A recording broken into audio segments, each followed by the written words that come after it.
Olá, alunos e alunas, tudo bem com vocês? Na aula de hoje nós vamos falar um pouco sobre a relação entre mitologia e filosofia. Essa relação aprofunda um pouco mais o nosso entendimento sobre como essa disciplina surgiu há mais de 2.500 anos. Vamos lá conferir? Bom, como vimos em aulas anteriores, a filosofia surge na Grécia Antiga, opondo-se a outro sistema de pensamento, que é a mitologia. Antes de surgir a filosofia, os gregos antigos explicavam a realidade através dos mitos. Provavelmente você já deve ter ouvido falar ou visto algo relacionado a algum mito na cultura popular. Talvez você já tenha ouvido falar de deuses como Poseidon, Zeus ou Hades, ou visto filmes como Fúria de Titãs, 300, Troia, Percy Jackson, ou animes como Cavaleiros do Zodíaco. Só para citar algumas obras que possuem inspiração na mitologia grega e ilustram um pouco como era a visão de mundo dos gregos antigos. Hoje, os mitos são tratados como obra de ficção e entretenimento, mas já foram um modo de se explicar a origem das coisas, já foram uma religião e não é algo que desapareceu com o surgimento da filosofia. Então percebam que para os gregos antigos e para muitas pessoas hoje em dia, os mitos são coisas importantes. Por isso, precisamos entender o que é um mito e o que é ter uma visão mítica da realidade. A palavra mito se origina do termo grego mitos, que pode ser traduzido como narrativa. Ou seja, o mito é uma história, e geralmente essas histórias contam feitos de deuses, heróis e criaturas fantásticas e sobrenaturais. Só que essa narrativa não é uma simples história. Essa narrativa pode ser entendida como um processo de compreensão da realidade. Vamos pegar um exemplo brasileiro para ilustrar isso. Os indígenas Maué, da região amazônica, possuem em sua mitologia uma narrativa que conta que no início só havia o dia. A dona da noite era uma entidade que eles chamavam de Cobra Grande. Um dia, eles se cansaram de tanta luz e foram ao encontro da Cobra Grande pedir para que ela lhes desse a noite. Ela disse que atenderia o pedido deles, mas com a condição que trouxessem para ela o veneno dos pequenos animais, como aranhas e escorpiões. Eles fizeram isso e em troca eles receberam um coco e a Cobra Grande disse para eles que eles só abrissem esse coco quando chegassem na aldeia deles.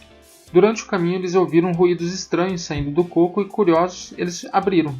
Assim eles deixaram escapar antes da hora a escuridão da noite. E sem ver onde estavam eles pisaram nos pequenos animais, as aranhas e os escorpiões, e muitos deles acabaram morrendo. Isso é uma narrativa. É uma história, mas não é apenas isso. Essa história traz alguns ensinamentos, como por exemplo, a ideia de que não é bom sair à noite porque é perigoso. Você pode acabar se perdendo ou até mesmo morrendo. Ilustra ainda uma característica do ser humano que é a curiosidade, e como essa curiosidade também pode ser perigosa. Além disso, essa história explica qual é a origem da noite.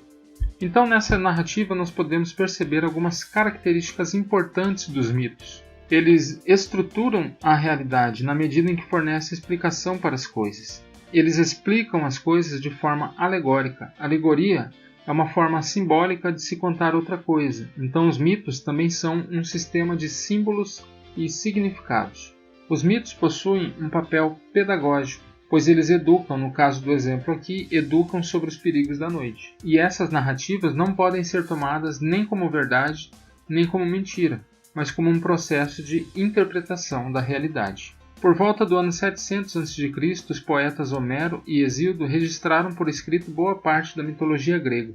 Antes deles, os mitos eram transmitidos de forma oral e não havia muito questionamento sobre eles. O fato de os mitos serem registrados de maneira escrita vai levar a sociedade grega a uma situação completamente nova, pois a partir do momento em que os mitos foram escritos, era possível então analisar o que aquelas narrativas estavam dizendo.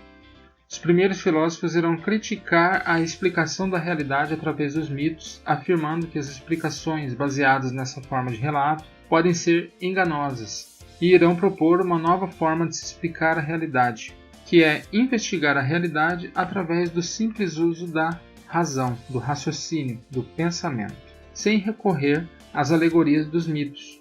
E a partir do momento em que os gregos começam a utilizar a razão para explicar a realidade, dizemos que ocorre a passagem do mito ao logos. Logos é uma palavra grega que pode ser traduzida como discurso racional, pensamento racional, lógica, linguagem e vários outros significados relacionados à razão. Além da escrita dos mitos, alguns historiadores da filosofia destacam outros processos que foram responsáveis por reforçar essa passagem do mito ao logos, como navegações marítimas e o crescimento do comércio. São fatores que levaram o grego antigo a ter contato com outras culturas, mostrando a eles que haviam outras maneiras de se enxergar a realidade.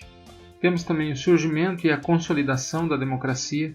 Em aulas futuras nós iremos ver como funcionava a democracia na Grécia Antiga, mas já para adiantar, era uma forma de governo conhecida como democracia direta, onde o próprio cidadão discursava na assembleia e apresentava quais eram os problemas da cidade e as suas possíveis soluções. Como era o próprio cidadão que discursava na assembleia, ele precisava dominar técnicas de debate e discussão que envolviam um forte uso do raciocínio, a escrita e também a alfabetização de uma parte maior da população, o uso da moeda e a lei escrita. Esses fatores, combinados com a escrita dos mitos, ajudaram a promover na Grécia Antiga essa passagem da interpretação mítica da realidade para a interpretação racional da realidade. Isso não fez a mitologia desaparecer, mas mudou a relação que o grego antigo tinha com a realidade. Em nossa próxima aula veremos quem foram os primeiros filósofos e o que eles trouxeram de novo em termos de ferramentas para o nosso pensamento. Por enquanto é isso. Bons estudos para vocês, um forte abraço e até mais.